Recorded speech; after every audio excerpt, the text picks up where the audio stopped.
Welcome back, everybody, to the CORSAIR DreamHack Masters Dallas 2019, right here in this lovely city. It's quite warm outside. Humidity levels rising. Some sodium levels throughout the bracket also rising.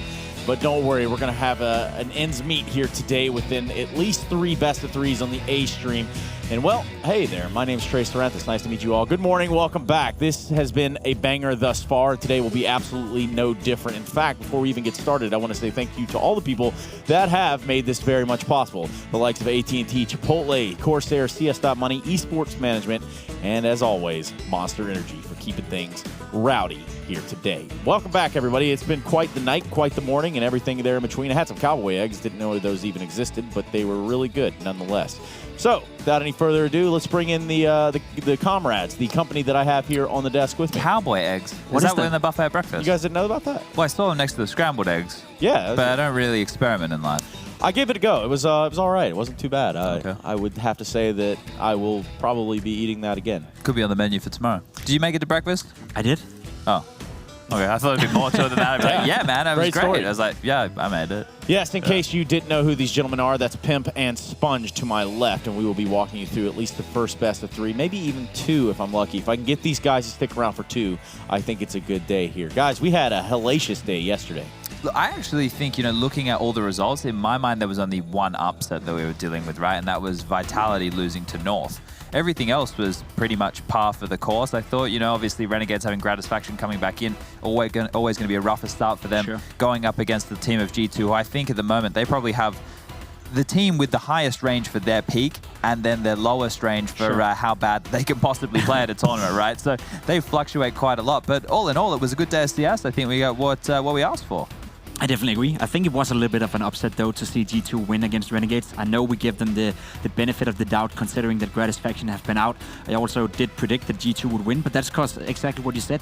We don't really know what G2 delivers at a tournament like this. If they hit their stride, if they hit their form and have a Kenny S and a Shox who plays up to their absolute best, then everyone can lose to a G2 lineup. That said, though, I don't expect them to be consistent, so...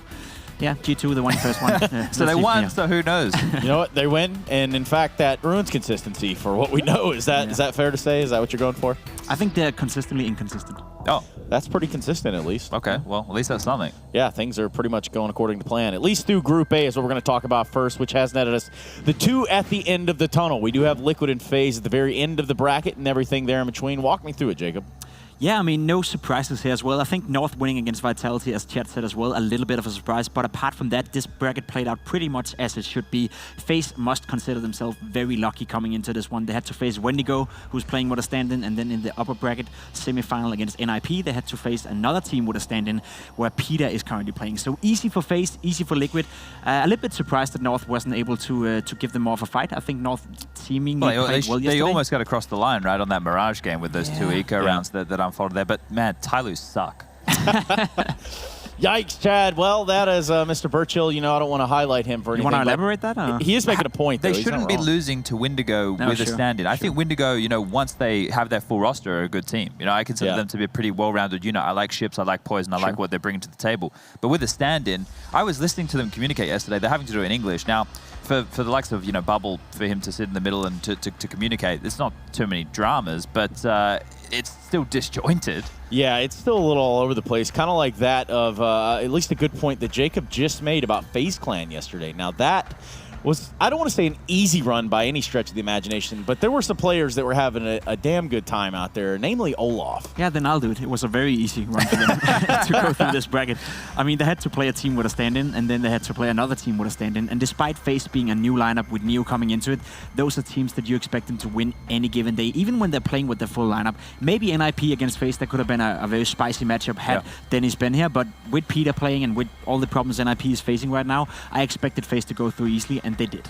Well, yesterday we got a little bit of a treat here. Olaf, one of the best and most world-renowned players of Counter-Strike, gave us a little gift. We're going to check it out right now. I think we do have Neo that's actually kind of recapping the whole thing. Let's check it out. And Olaf, not even looking. Yeah, that Ninja defuse was a crazy round.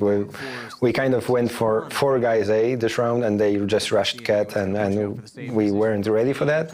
But then they weren't ready for Olaf being still there. How's Cat right now? Check this. How do they think this is clear? We knew he has the chance to do it. He's gonna get him now. He's gonna let him go. The rest of the team was trying to chase them down. It's done. Oh, he's lost track of the ball. Does he have time still? He even missed the bump at the start, but then, yeah, he made it. They've completely let him walk into that. Doing these rounds is always great and pumps up the atmosphere in the team a lot. He does. That really does. I want to see the faces on the other side. Oh, yep. That's so rough. Yeah, that one's a spicy meatball to swallow right there. We actually broke it down on the desk, right? And there's more to it than just simply, having a massive gap. They did a 4-man A lane, and Olaf is normally a B defender. So when Rez comes out cat and just obliterates everybody on the A bomb site, they're like, okay, well, we know that Guardian and Olaf are normally towards B. Let's just start combing the map and chasing. And Olaf got super lucky with his positioning. And the thing here with Nip is that wasn't the only L they've taken thus far. In fact, the biggest L they're taking is one of their teammates not even being here. We're talking about Dennis not having Esta, and he's not here. It's super deflating, right? It's like for us if we came and then Jacob just didn't turn up. Yeah, that'd be horrible for you guys. Yeah, that's. It's usually just his luggage that doesn't turn up. So, yeah, I mean, that's a little bit of a deflation, right? Because Nip have to be feeling like, well, what can we really do in this moment? It's a waste of time for everybody. Like, let's not beat around the bush in that regard, right? Like, it is honestly just a waste of time for the entire team to come here, want to put in a very good showing. NIP are a team who, on their very best day, could beat anybody in the world, right? They're the baseline for Counter-Strike. They have a huge amount of experience. They're a team, who are well-rounded in their understanding of the game. They have good chemistry. Everything's there for them. They don't have like the craziest stars, but they can still, put up a really good fight. And to not be able to do that because of a stand-in, the entire team must just have like the life sucked out of them. Yeah, that's got to be a rough one to follow along if you're on the inside of that camp. We're going to follow along with Group B right now and keep this pre-show moving right to where it needs to be. Group B turned out in a way that I suppose we could have expected. Fnatic really giving Cloud9 one there in 16-7 in the opener, and then NRG also falling. NRG and Renegades losing. That one. Which one? The Furia one. I forgot about Furia NRG. We said at the start of the day yesterday that we thought I thought it could be a good match because I like what Furia are bringing to the table, and to win 16-7, that's a very decisive victory right there over the North Americans. Yeah, that's a statement win if you want to call it that, because NRG, one that we would poise to go pretty far in the brackets. I think you said it pretty well yesterday when you talked about NRG, Chat. The fact that they have managed to take one step ahead and they go two steps back all the time. It's like you see all this potential, you see all these players in this lineup, and there's no doubt that the individual skill of the players of NRG could go all the way in this tournament. They could be a team that everyone should fear, but it seems like something is not clicking with Tarek right now. It seems like something is missing, and losing to Furia is one thing. That can happen because they're playing well right now, but losing 16-7, and in general, the outlook NRG have given us the past 2 months haven't really been that great. Yeah, there have been some very lackluster showings there for NRG, and that's the unfortunate reality, except for on the other side, G2 coming out and doing what G2 needs to do. In fact, guys, what are we thinking about them here in Dallas? Yeah, well, that's what the curious thing with G2 is, right? They were at Tours, and that was home soil, and they didn't do very well, right? But in Pro League, they topped their group, and they had the likes of Fnatic in their group, I believe it was, and Na'Vi as well back in Pro League. And then they come here and then they beat Renegades. Now Renegades are a little bit hamstrung at the moment, but this is the thing with G2. If Shox and Kenny show up, and I think Amanek as an addition is fantastic for this team, they can be very threatening. Whether they're the best French team, I think that still has to be given to Vitality at the moment, but there's always good signs with G2.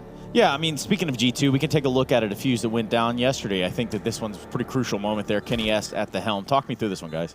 Well, this is the thing. I wasn't actually on this game, so Jacob, you may have actually seen it. No, it's one of those rounds that matters a lot. Obviously, Kenny getting the first kill, and then they're 2 against 1. They know where he is, so it's relatively easy for them to put themselves in positions. Kenny is sticking the bomb. His teammates goes down, but he just keeps it cool. He knows that he has a big chance of just sticking it, and that's exactly what he does. It's one of those rounds that could go both ways. Obviously, had the Heaven guy peeked out a little bit earlier, Kenny would have went down, but the chemistry of a round like that usually means that the guy who gets to stick the defuse in a situation where you're 2 against 1, you wouldn't peek out headless, and risk losing the entire round. So well played to Kenny. On the other hand around, it could have gone both ways. If you look at the context of that situation as well, I don't think JKS, because when it was on in the green room, I think it was from his POV. Yeah. So when he's stepped out from upper ramp, he hasn't actually been able to see Kenny because it's planted on. It's not in the default position. So maybe with chaotic communication in that point, it's all falling apart. But I know that Kasadi made a tweet afterwards. I don't think he's been too happy with their results recently. Even with Smooya standing in, they've had a lot of very close games where losing to 4 spies or eco rounds has come back to haunt them massively. Well, the thing about G2 is they're definitely in hunt for the trophy, and they're going to have a tough task today against Ints. We can take a look at how all the matches are going to shape up and who exactly we have in front of us. In fact, on our stream, it's Cloud9 NRG to kick things off, then G2 Esports and Ints, just like we were talking about. Now, Furia and Fnatic round out the day. Again, all best of 3s, and these are all very, very important matches. I'm super curious to see Furia go up against a team like Fnatic, because Fnatic right now is playing some solid Counter-Strike. It feels like they've finally found the rhythm. Feels like some of the individual players of that lineup is finally starting to shine through. Twist for one matter, you know, Brolin is finding his footing as well. So Fnatic right now is a very dangerous lineup, but so is Furia. They're playing some super solid Counter-Strike. You said it yourself yesterday as well. Their T-side's very interesting. They're making waves, and I think that's probably the easiest way of putting what Furia is doing here, at least what they're trying to do in Dallas. Another team just trying to get the winds blowing would be Cloud9, and we actually have Frankie down on the sideline standing with Valens, I believe it is. Hello, it's quite a nice atmosphere. It's very chilled out here in the Ace Dreamland, and I've grabbed Valens, who's recently returned to the coaching role on Cloud9. Why did you make that decision to come back? I think it's we're rebuilding, and I think having familiarity, I know the process, I know what our weaknesses and our strengths are. I think it just makes it a little bit easier. What are the things you've been focusing on then? I think making practice more productive for sure. The limited practice we do have between events, try to make it as productive as possible, make sure that we're working on the things that we can end up using in matches, not just wasting time. Why is it so limited? Just because your calendar's been so packed? Yeah, for sure. I think calendars, online leagues as well. I think overall we're trying to do the best because we're obviously very fortunate to have these invites and we're trying to make the best of it. Talk me through what happened on that train match against Fnatic yesterday. I think CT side for us is usually a little bit better. I think the rounds actually were pretty close as well. CT side could have gone either way, honestly. They were hitting some nice shots. T side, I think they mostly kind of outclassed us. Maybe we went a little bit too unorthodox compared to how we usually play. But overall, I think the first half kind of decided the game. And what was the feeling coming here to Dallas? Because you just qualified in MPL. So we're going to see you in Montpellier very, very soon. In fact, later in June. So, in fact, it's not even June yet, but next month, I should say, in like 2 weeks' time. So what was the feeling coming into this LAN? Yeah, this is a big LAN. I mean, there's a lot of good teams here. We want to do our best. It's a good kind of litmus test for us to make sure we're where we think we are at and learn from our mistakes and take these learnings into EPL. And your opponents today, NRG. Now, these lineups haven't played each other in their present forms, but they know each other quite well. How do you think you're going to take them down? I mean, they have Tarek. It's going to be a pretty easy victory for us, I think. I really need to now go over to Tarek and ask him his thoughts on that. But I only get to ask him if he wins. So, Tarek, fighting talk there from Valens. Now, we should head back to the desk because, Valens, I know you need to talk to your boys. But before we do, I mean, who's wearing the pink better? Is it me or Stunner? Twitch chat, you decide. Thank you so much for that, Frankie. Yes, the only litmus test that really matters is the color of our apparel, and she does have a point. My shirt matches her pants. It's not really how we design things. Back there was over in like the 50s anyway. They were still rocking the black and white. Yeah, TVs, I saw that. There's a little bit of a grayscale going in there. Funny, though, he's calling saying, you know, Tarek is going to make it easy. It's going to be an easy W. I don't know about that one, guys. I don't know about that one either. Cloud9 are a team which is usually synonymous with being the best in North America. They haven't been that in some time. Yep. They're also a team who is known for winning. And if anybody in the world thinks that this current roster right here is a winning team, I would love to hear a justification for it. Yeah, perhaps spell it all out. I mean, I know you've gone back and forth with them before, Chad. Cloud9 fans, some of my favorites. Them and Ents fans. They're, you know, usually some of the smarter cookies out there. So all in all, I think that this roster right now, with Automatic on the team, a victory is always possible. Yeah, a victory is always possible. And then there's the kind of big victory at the end of the tunnel for some of these teams. Some of them, like Liquid, will have a chance to put another notch on that Intel Grand Slam. So let's give you a brief rundown as to how that is all going to unfold as we get deeper and deeper into the CORSAIR DreamHack Masters Dallas. 4 victories need to be won within 10 eligible events. If a team lifts a trophy on one of those, they have 9 events to collect 3 more in order to get the Intel Grand Slam. Victories that happened 10 events ago expire and no longer count. Every team's timeline starts with a tournament victory. That means every contender has their own timeline. The Intel Grand Slam is about marking a team's dominant era, and each group of players writes its own legacy. Once a team is just 1 victory away from completing the Intel Grand Slam, their opponents have an additional incentive to make it even harder. Any team that denies the competition of the Intel Grand Slam in a tournament final gets an additional $100,000 killer bonus added to their prize. But if a team is dominant enough to win 4 trophies in the past 10 events, they win the Intel Grand Slam, take home $1 million, and mark their era of CSGO. But it doesn't end there. After the Intel Grand Slam is achieved, the race resets for everybody. From the next tournament, all teams start fresh and the chase for 4 trophies starts anew.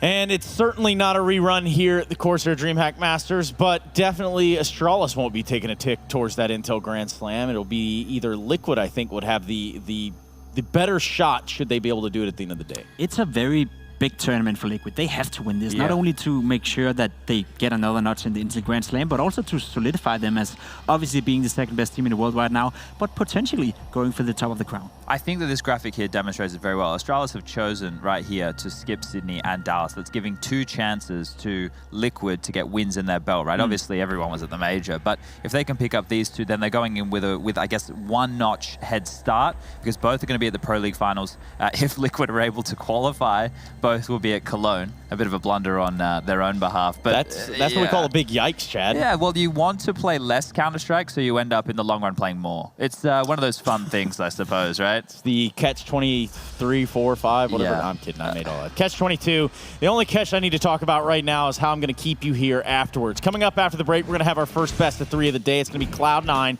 taking on that of Energy. Tons of storylines going into this one. Some former teammates going at it neck and neck, throat to throat. And we're going to see who can come out on top in a best of 3. Make sure you're here with us when we come back.